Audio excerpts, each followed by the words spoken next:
Alunos, tudo bem? Hoje nós vamos ter uma aula diferente. Nós vamos deixar um pouco de lado o livro de português, e hoje nós vamos trabalhar interpretação de texto. Eu tenho certeza que vocês sabem da importância da interpretação de texto para as nossas aulas. Interpretar texto, você consegue interpretar texto, você consegue interpretar tudo, você consegue interpretar a vida, você consegue pensar melhor, você consegue projetar textos melhores. Então, a interpretação de texto ela é fundamental para a nossa disciplina, não só para a nossa, como todas. Sabe, você sabendo interpretar um texto, você consegue interpretar e compreender melhor questões de todas as disciplinas. No entanto, para você interpretar texto, você precisa ler. Você precisa ler. Não só eu sei ler, li todas as palavras, não só isso. Você tem que ler e entender. Muitas vezes a primeira leitura de um texto não é satisfatória. Você tem que ler 2 a 3 vezes o texto para que você possa compreender o que o texto quer lhe passar. Principalmente quando se trata de leituras de poema, porque o poema ele tem uma visão mais diferenciada das coisas. Então, a primeira coisa para se interpretar o texto é ler, não só uma vez, mas várias vezes, saber ler e compreender o que se está lendo, tá certo? Então, nós vamos ter um texto hoje aqui, um texto a mais. Depois, o que a tia vai querer que vocês façam? Que vocês copiem. O texto é pequeno, dá para copiar, e vão copiar as questões para poder responder. A tia vai discutir todas as questões com vocês. De preferência que vocês coloquem para copiar ou da televisão ou do computador, porque eu sei que copiar do celular é mais complicado, mas dá também para fazer um esforço e copiar. Letra bonita, deixando espaço, tudo bem organizado, sem borrões, do jeito que a tia pede para vocês, tá bom? A tia vai deixar até copiar de caneta e responder de lápis, tá? Que eu sei que vocês tanto gostam. Então, é hora de interpretar, trabalhar o texto, entender, mostrar que você entendeu o texto, tá? Então, vamos lá. O texto começa assim. Brincando de rua, cheiro de bolo assando no forno, o assobio do avô, o beijo da mãe na hora de dormir. Quanta coisa gostosa acontece na vida da gente e fica guardado para sempre na memória. Será que a felicidade está nessas pequenas grandes coisas da vida?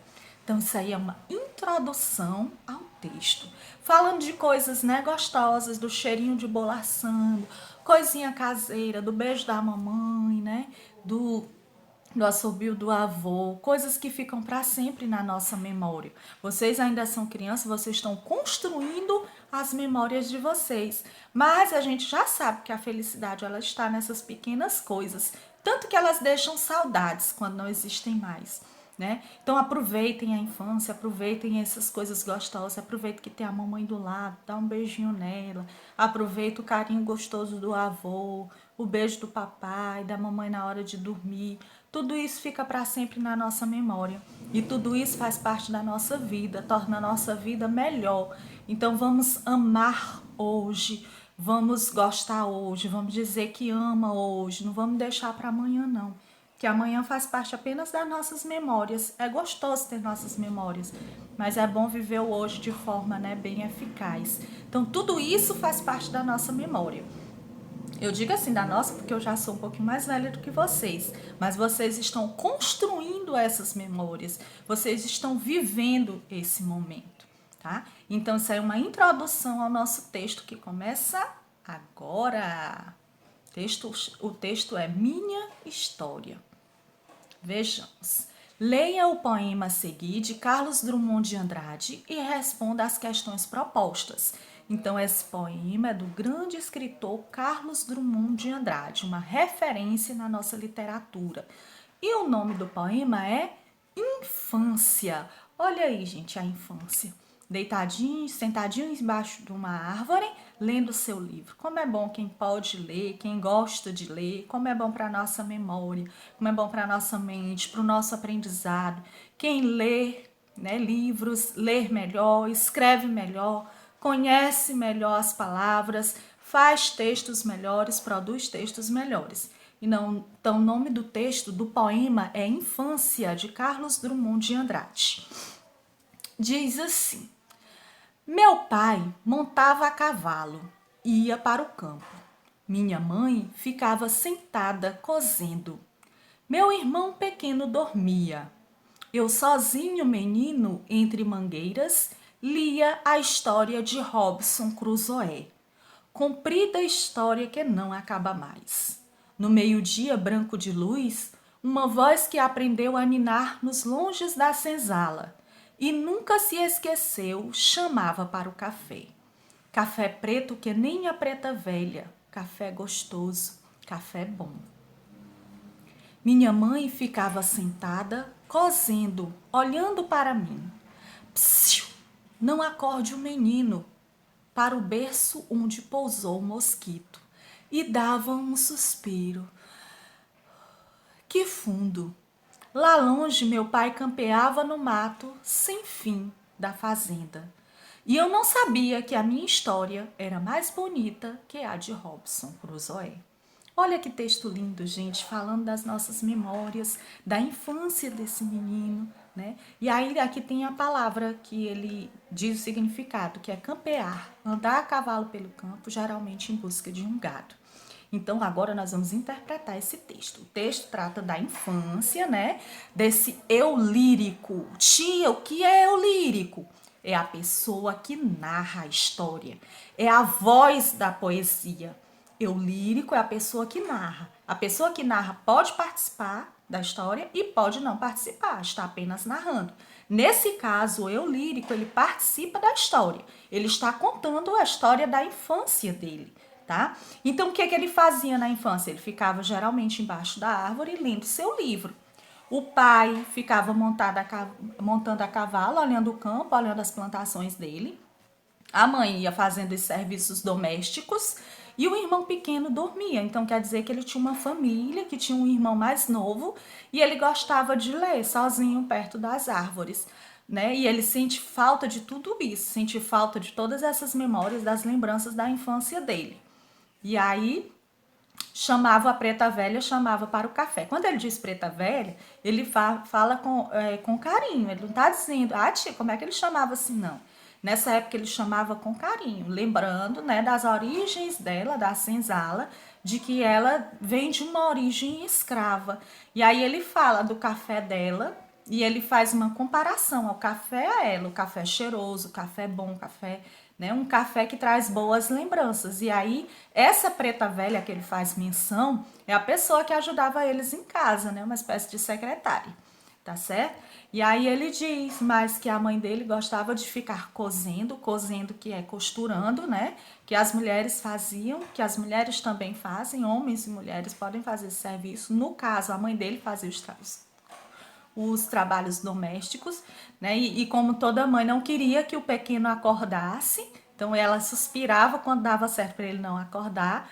O pai trabalhava lá na fazenda deles mesmo, na plantação, e ele nem prestou atenção que a própria história dele era mais bonita que a de Robinson Crusoe. Robinson Crusoe, que é um grande navegador, que passou inclusive um tempo náufrago, e ele tem várias histórias, né, de navegação, e ele geralmente ele navega sozinho. Né? Acredito que você já tem ouvido falar do Robinson Crusoe. Ele é um escritor que ele navega sozinho e nos livros dele ele comenta as histórias das viagens dele. Ele já rodou o mundo no seu barco, né, nos seus barcos. Então essa é minha história. Tia, mas a Sara falou que o texto, o poema, a gente tem que ler pelo menos 2 vezes. Por que a tia só leu uma? Porque a tia já tinha lido antes de vir explicar para vocês. Eu já li, já me preparei. Então vocês têm que ler pelo menos 2 a 3 vezes. E aí vocês viram que depois que eu li, eu voltei e fui tentando entender cada parte da história que ele foi fazendo. E aí fui interpretando junto com vocês cada verso, cada estrofe, o que o eu lírico está querendo dizer. Mais uma vez, quem é o eu lírico?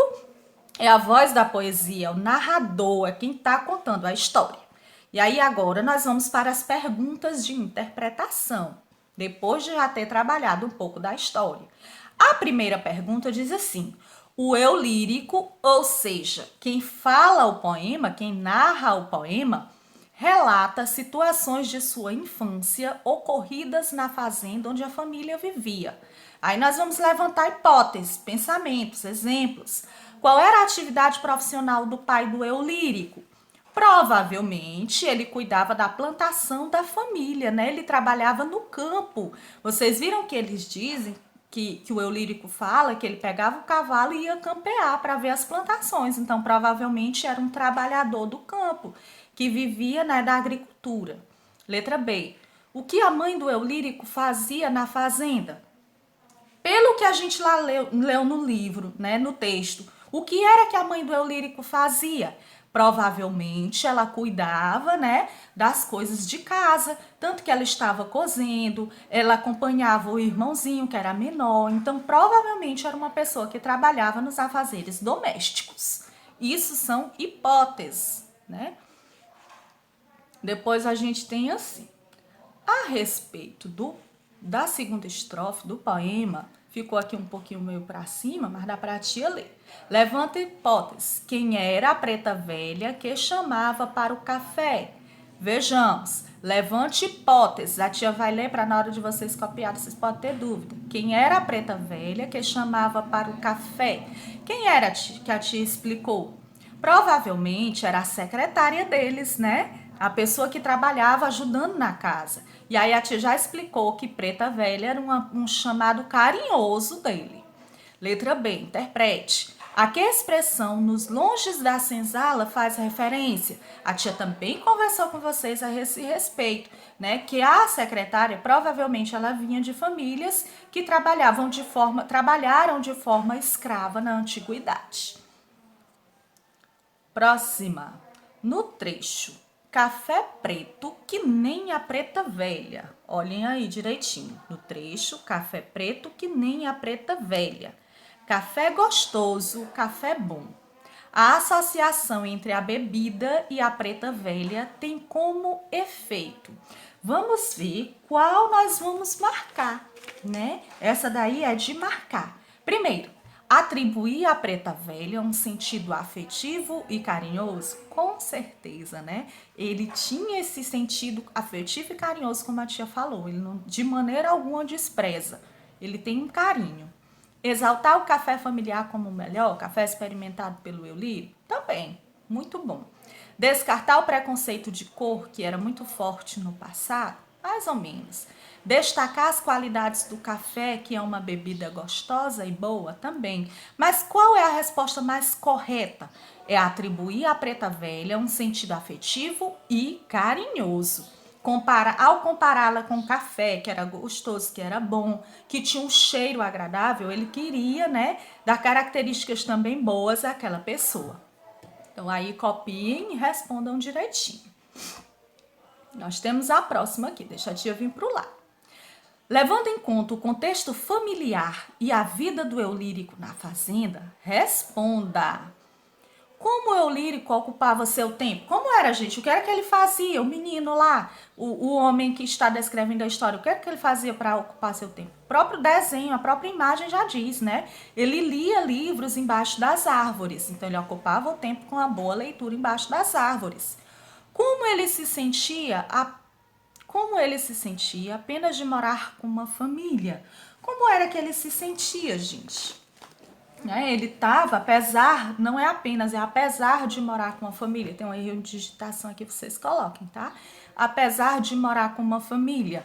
Parece, né? O que nos faz pensar é que ele se sentia só. Tanto que ele se isolava para ler seu livro, não era só porque ele gostava. Apesar de estar junto com a família, ele se sentia sozinho. De acordo com a terceira estrofe do poema, pode-se afirmar que a vida na fazenda era agitada, conturbada, tranquila ou triste? Na nossa opinião, era uma vida tranquila, né, gente? Uma vida na fazenda, com a família. Então, era uma vida bem tranquila. Pelo menos o que ele relata é isso. Depois tem assim. Pelas reflexões do eu lírico, né, pelos pensamentos dele, pelas lembranças que ele tem da infância, pode-se deduzir a respeito dele. Então, pelas lembranças do eu lírico, que é do narrador, pode-se deduzir a respeito dele. Trata-se de uma criança relatando o seu presente? Não, parece que já passou, não é presente. Trata-se de um adolescente relatando o seu passado? Também não parece ser um adolescente. Trata-se de um adulto relatando o seu presente? Não, que ele fala que ele era uma criança. Ou trata-se de um adulto relatando o seu passado? Mas provavelmente seja a letra D. É um adulto que está sentindo saudades do tempo que vivia. Depois nós temos aqui. O eu lírico lia a história de Robinson Crusoe. Levante hipótese. Porque ele considerava que a história era comprida e não acabava mais. Porque ele considerava que a história era comprida e não acabava mais. Por quê, gente? Porque criança, quando pega um livro, ele já vai ver a espessura, né? A espessura do livro, se ele é grande, se ele é fininho. Se o livro for um pouquinho grande, a gente já acha que ele não acabava mais. Então, porque ele era uma criança que tinha achado o livro grande, por isso que ele achava que não acabava mais. Letra B, interprete. Porque ele conclui que não sabia que sua história era mais bonita do que a de Robinson Crusoe. Por que a gente que ele conclui que a história dele era mais bonita que a de Robinson Crusoe? Porque quando ele lia a história do Robinson Crusoe, ele admirava aquela leitura, ele admirava a vida do Robinson Crusoe. Quando ele ficou adulto, ele viu que as memórias dele, a infância dele, as lembranças dele, era também uma história linda, que inclusive era mais bonita que a do Robinson Crusoe. Então, as nossas histórias de vida, elas são lindas, elas são para serem lembradas, contadas, escrita história, porque cada vida ela tem uma característica, cada uma de nossas vidas tem particularidades. Devemos agradecer a Deus todos os dias pelas nossas vitórias, pedir força na hora das tristezas. E nossa história de vida é muito linda. A história de vida dos nossos pais é linda, a história de superação, né? E aí a história, cada história é uma história de vida linda, não só de Robinson Crusoe, que é um livro, mas cada uma de nossa história tem beleza, certinho? E aí nós temos mais. Leia o box Robinson Crusoe e há alguma semelhança entre o eu lírico do poema e a personagem central da obra de Defoe? Explique. Então é assim. A tia explicou que o Robinson Crusoe, ele passava tempos e tempos navegando sozinho. E qual é a característica do Robinson Crusoe que se adequa ao eu lírico? A solidão, o fato deles se sentirem sozinhos, do eu lírico e ler sozinho por conta, né, da solidão, porque ele se sentia só, e do Robinson Crusoe também se sentir sozinho quando estava em suas viagens. Então, o que a semelhança entre esses dois personagens é a solidão. Qual é o tema do poema Infância? Qual é, gente, o tema apresentado nesse poema que a tia já falou? Em alunos, qual é o tema do poema Infância? É relatar lembranças e memórias dos tempos passados, do tempo da infância do eu lírico. O tema do poema é relatar memórias e lembranças da infância do eu lírico. Esse é o tema do poema, certo? Observe estes versos, palavras em contexto, também vamos ver. Minha mãe ficava sentada cozendo, olhando para mim. O verbo cozer tem o mesmo som, né, que o verbo cozer. O verbo cozer com S tem o mesmo som do verbo cozer com Z, mas tem sentido diferente. Qual é o sentido do verbo cozer no contexto? É de costurar, né? Fazer uma costura. E qual é o sentido do verbo cozer no enunciado abaixo? Cozer com Z é cozinhar, gente. Cozer com S, né? É cozer, é fazer uma costura. E cozer com Z é cozinhar. No verso café preto que nem a preta velha, a expressão que nem a preta velha apresenta um sentido casual, uma vez que? Não. Comparativo equivale a como? Sim, a tia sempre diz que ele faz uma comparação, mas uma comparação boa, não é uma comparação ruim, tá certo? E com isso, nós terminamos a nossa interpretação de texto. Olha aí, nas cortinas se abriram, aparece a ti, nós finalizamos a nossa interpretação de texto. Eu espero que tenham gostado, que tenham compreendido. Leiam novamente o texto. A tia vai mandar os slides, né? Para vocês poderem copiar melhor, para você não ter que ficar passando e pausando o vídeo. Eu vou mandar os slides aqui abaixo, que é para vocês copiarem maior. Ah, tia, mas é tão grande, mas não custa nada vocês fazerem esse esforço, né? Dessa vez é importante interpretar, é importante, vocês vão copiar direitinho no caderno, bem bonito, o textinho que é o poema do Carlos Drummond de Andrade, vão copiar as questões que são importantes responder, porque a tia Jo discutiu cada uma, dá para responder todas, tá certo? Foi bom demais interpretar com vocês, como eu gosto de interpretar texto, e eu quero despertar em vocês, né, que gostam de interpretar texto também, porque é bom, porque é importante para a nossa vida estudantil, para a nossa vida como um todo. Não é bom só para o português. Se você consegue interpretar um texto bom aqui, você consegue interpretar todas as questões das outras disciplinas. Então, ó, façam no capricho. Até a próxima. Tchau. Adorei estar com vocês hoje.